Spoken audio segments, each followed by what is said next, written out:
Hello everyone. Okay, today we will discuss about evaporation process or vaporization process. In the last classes we have discussed about different effects of pressure or temperature or different states of matter. Okay, so today we will discuss about what is evaporation, what are the factors on which evaporation depends, and apart from this we will discuss about what is the factor, which is the process by which evaporation causes coolness. Okay beta, so today first of all we discuss about what is evaporation process. So evaporation process होती क्या है, evaporation process क्या होती है भाई, और vaporisation भी बोल देते हैं भाई इसे, evaporation या फिर वेपराइजेशन प्रोसेस. ओके, तो इवेपोरेशन या वेपराइजेशन प्रोसेस क्या होती है. इवेपोरेशन या वेपराइजेशन प्रोसेस होती है बेटा जिस टाइम कोई भी लिक्विड जो है आपके पास, अगर वो लिक्विड किस में चेंज होता है भाई, अगर वो लिक्विड वेपर में चेंज होता है तो उसको हम बोलते हैं इवेपोरेशन या फिर वेपराइजेशन प्रोसेस.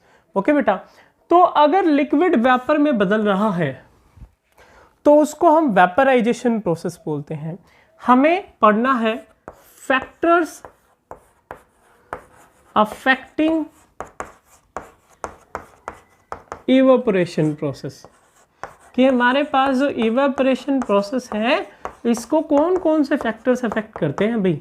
इवेपोरेशन प्रोसेस को हमारे पास जो अफेक्ट करता है और जो सबसे पहला फैक्टर है भाई वो है हमारे पास सरफेस एरिया. क्या है बेटा, वो हमारे पास है सरफेस एरिया. तो सरफेस एरिया कैसे इफेक्ट करता है भाई इवेपोरेशन प्रोसेस को. सरफेस एरिया इफेक्ट करता है बेटा, अगर से फॉर एग्जांपल इसको हम बहुत ही सिंपल तरीके से समझने की कोशिश करेंगे. मैंने एक पर्टिकुलर बकेट ली हुई है और उस बकेट के अंदर मैंने वाटर डाला हुआ है. एक तो मेरे पास ये सिनेरियो है, और दूसरी जगह जो मैंने एक पर्टिकुलर वेसल लिया हुआ है अभी, जिसका वेपर प्रेशर, जिसका सरफेस एरिया जो हमारे पास बकेट है उससे ज़्यादा है. ये देखिए, तो आपको क्या लगता है किस केस में एवेपोरेशन ज़्यादा होगा बेटा. एवेपोरेशन जो है वो सरफेस एरिया पे डिपेंड करता है. अगर हमने बहुत ज़्यादा सरफेस एरिया लिया है तो उस केस में क्या होगा, हमारे पास इवेपोरेशन जो है वो आसानी से हो जाएगा भी. तो बकेट के केस में केस नंबर फर्स्ट, एंड कोई ऐसा बर्तन लीजिए जिसके अंदर इवेपोरेशन या फिर सरफेस एरिया बहुत ज़्यादा हो. तो सेकंड केस में भी हमारे पास इवेपोरेशन फर्स्ट केस से इजीली हो जाएगा क्योंकि इसका सरफेस एरिया क्या है, ज़्यादा है. तो भाई हमारे पास क्या होगा, मोर द सरफेस एरिया,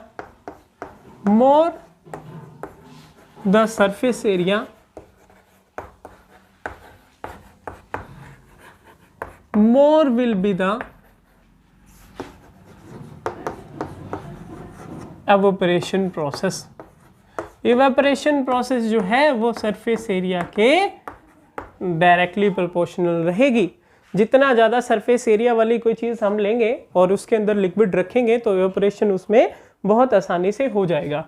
जो सेकेंड फैक्टर है भाई वो है इफेक्ट ऑफ टेम्परेचर. टेम्परेचर का क्या इफेक्ट होता है, टेम्परेचर का इफेक्ट बताइए भाई. टेम्परेचर का क्या इफेक्ट होता है, क्या लगता है टेम्परेचर का क्या इफेक्ट होना चाहिए. इसका बहुत ही सिंपली आप इसको अंडरस्टैंड कर सकते हो. हम जो घरों में कपड़े धोते हैं अभी और उन कपड़ों को बाहर सुखाते हैं धूप में, सनलाइट में, सनलाइट या फिर सनी एरिया में जहाँ पे टेम्परेचर बहुत ज़्यादा है, उस केस में इवेपोरेशन प्रोसेस इंक्रीज हो जाती है. इवेपोरेशन प्रोसेस को हम बढ़ा सकते हैं अगर हम सनलाइट या फिर हीट ज़्यादा देते हैं तो टेम्परेचर हमने बढ़ाया तो इवेपोरेशन प्रोसेस क्या हो गया, बढ़ गया भाई. On increasing the temperature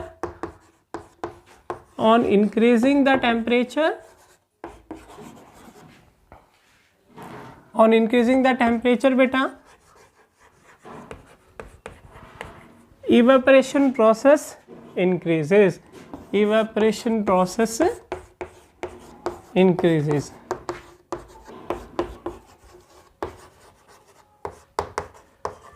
okay तो ये हमारे पास दो फैक्टर्स थे जिनके ऊपर इवेपोरेशन प्रोसेस डिपेंड करता है। वैसे और भी फैक्टर्स हैं भी, इनमें एक चीज़ हो सकती है विंड स्पीड भी।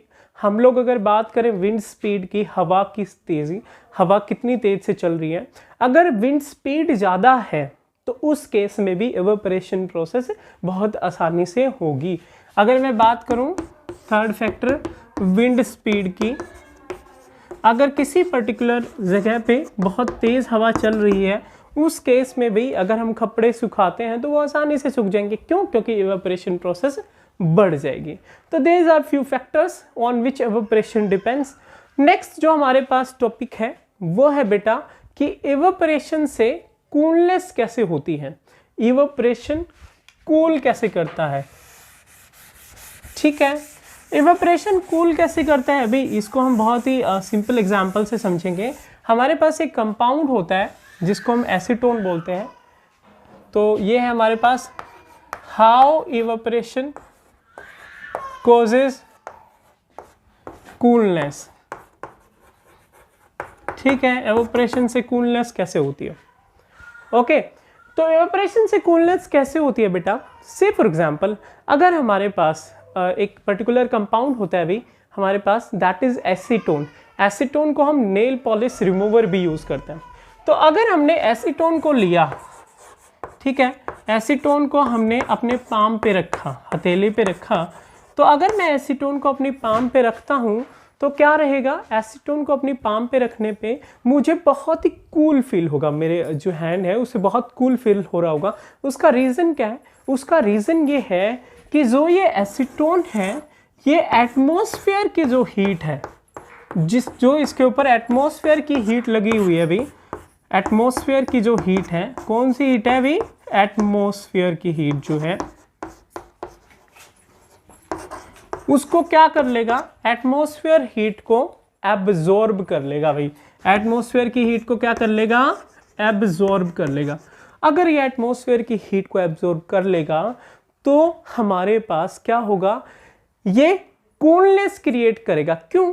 क्योंकि ये खुद एटमॉस्फेयर की हीट को एब्जॉर्ब करके वेपर में बदल जाएगा भाई। इसीलिए कहते हैं कि इवेपोरेशन से हमारे पास क्या होती है, कूलनेस होती है। और आपको एक बहुत ही सिंपल एग्जांपल बताता हूं। अगर आपके पास दो चीज़ें हैं, दो जगह हैं, एक जगह पे टीन लगा हुआ है, बहुत ही ज़्यादा सनी डे है, बहुत ही ज़्यादा सूरज की रोशनी है अभी, ऐसा दिन है, एक जगह पे टीन लगा हुआ है और एक आपके पास पेड़ है। उस केस में अगर आप टीन के नीचे बैठते हो तो आपको कूलनेस फील होगी, या फिर पेड़ के नीचे बैठने पे कूलनेस फील होगी। आपको कूलनेस फील होगी जिस टाइम आप पेड़ के नीचे बैठेंगे। क्यों?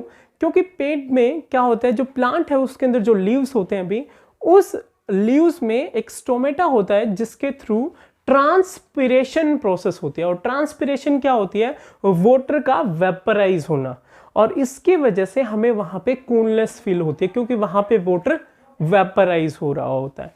और इसके अलावा इसके और बहुत सारे एग्जाम्पल हो सकते हैं। एक एग्जाम्पल ये भी हो सकता है कि हम लोग गर्मियों में in summer days why we wear cotton clothes, हम लोग in summer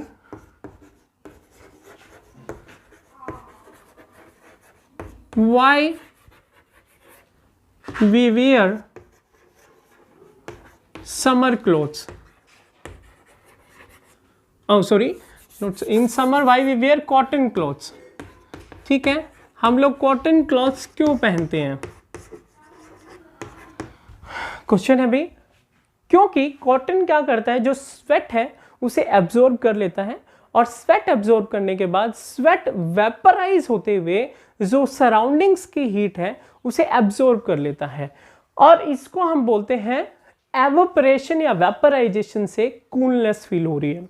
one more thing was there, हमने लेटेंट हीट ऑफ वेपराइजेशन की बात की थी, जिसमें मैंने बताया था temperature remains constant but liquid changes into vapour. जो टेम्परेचर है वो लिक्विड को वेपर में बदलने में यूज होता है, एक्चुअल जो टेम्परेचर रहेगा लिक्विड से वेपर चेंज करते हुए वो सेम ही रहेगा। मैंने आप लोगों को बहुत सी सिंपल एग्जांपल बताया था लेटेंट हीट ऑफ फ्यूजन का, जिसमें मैंने बताया था कि अगर हम लोग एक पर्टिकुलर ग्लास में क्या ले लेते हैं, आइस ले लेते हैं भाई, आइस को हम लोग कुछ समय के लिए छोड़ देते हैं।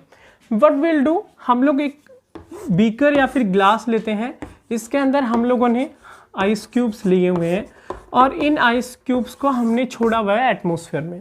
आफ्टर एवरी 15 मिनट्स हम इसका टेम्परेचर रिकॉर्ड करते हैं। जब तक पूरी की पूरी आइस मेल्ट होके वाटर नहीं बनेगी तब तक टेम्परेचर क्या रहेगा, सेम रहेगा। But we are increasing the temperature. अब वो टेम्परेचर कहाँ जा रहा है, वो टेम्परेचर भी जो ये मॉलिक्यूलर स्केल है, अगर मैं उसके ऊपर जाता हूं, वो टेम्परेचर पार्टिकल्स की काइनेटिक एनर्जी बढ़ाने में यूज होता है। और काइनेटिक एनर्जी अगर बढ़ जाती है तो पार्टिकल्स किस में चेंज हो जाते हैं भाई, सॉलिड आइस से लिक्विड में चेंज हो जाते हैं। अब टेम्परेचर नहीं बदला लेकिन आइस वाटर में चेंज हो गई, ओके, इस पर्टिकुलर वेसल का, तो इसको हम बोलते हैं लेटेंट हीट, छुपी हुई हीट, ठीक है, इसको बोलते हैं लेटेंट हीट ऑफ फ्यूजन। ऐसे ही हमारे पास होती है latent heat of vaporisation, okay. तो समर डेज में कॉटन क्लॉथ्स इसीलिए पहनते हैं क्योंकि भाई वो स्वेट को एब्जॉर्ब करके, और latent heat of vaporisation water की ज़्यादा होती है, इसीलिए हमें कूलनेस फील होती है भाई उस टाइम पे। इसके अलावा मैंने आपको एक दो एग्जाम्पल और दिए थे, आपको ये सोचना और ये नेक्स्ट टाइम क्वेश्चन बताना है। आपके लिए मैं एक क्वेश्चन छोड़ के जाता हूँ कि हम लोग जो घरों में मटका यूज़ करते हैं मिट्टी का, उसके अंदर हमें ठंडा पानी क्यों मिलता है, what is the reason, okay, उसमें ऐसा क्या हो रहा है, that is related to this process only, okay.